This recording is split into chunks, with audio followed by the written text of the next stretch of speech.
Hello বন্ধুরা, একবার ভাবুন তো, একটা জাহাজ যার ওজন হাজার হাজার টন, যেটা একটা পুরো শহরের মালপত্র বহন করে, তবুও সেটা পানির উপর ভেসে থাকে এবং হাজার হাজার কিলোমিটার পথ পাড়ি দেয়। এটা কি করে সম্ভব? আজকের ভিডিওতে আমরা জানবো কি করে ভয়ানক এই সমুদ্রে এইসব জাহাজ চলাফেরা করে।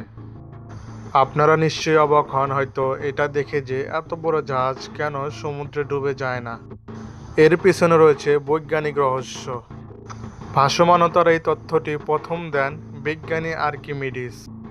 আর্কিমিডিসের তথ্য অনুযায়ী কোনো বস্তু যদি পানিতে রাখা হয়, সেই বস্তুটিকে পানি নিচ থেকে উপর দিকে ঠেলে দেয়। মূলত পানির তুলনায় যদি কোনো বস্তুর ঘনত্ব বেশি হয়, তাহলে সেই বস্তুটি পানিতে ভাসতে থাকে। ঠিক এমনটিই ঘটে ভাসমান জাহাজের সাথে। জাহাজের নিচের অংশে ফাঁপা ইয়ালো থাকে। এতে করে পুরো জাহাজের ঘনত্ব পানির ঘনত্ব থেকে কম হয় এবং জাহাজটি ভাসতে থাকে। এখন প্রশ্ন হলো, এই বিশাল আকৃতির জাহাজসমূহ চলে কিভাবে? এই সকল কন্টেনারবাহী জাহাজে থাকে বিশাল শক্তিশালী এক ইঞ্জিন। এই ইঞ্জিনগুলো এতটাই শক্তিশালী যে একটা শহর চালানোর মতো এরা শক্তি অর্জন করে।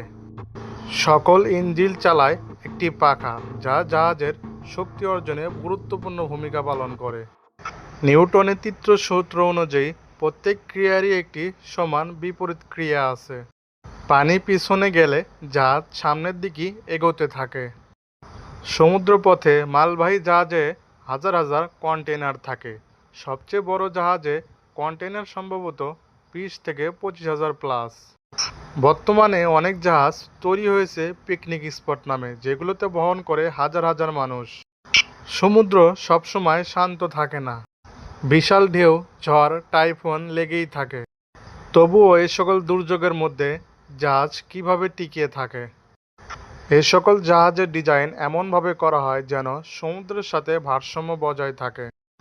তাহলে বুঝতেই পারলেন, একটা কন্টেনার জাহাজ শুধু একটি জাহাজ নয়, এটি আধুনিক বিশ্বের একটি মানদণ্ড। ভয়ঙ্কর এই সকল সমুদ্র যদি জাহাজ পাড়ি না দিতে পারত, তাহলে আমাদের দেশের অর্থনীতি অনেকটাই ভেঙে পড়ত।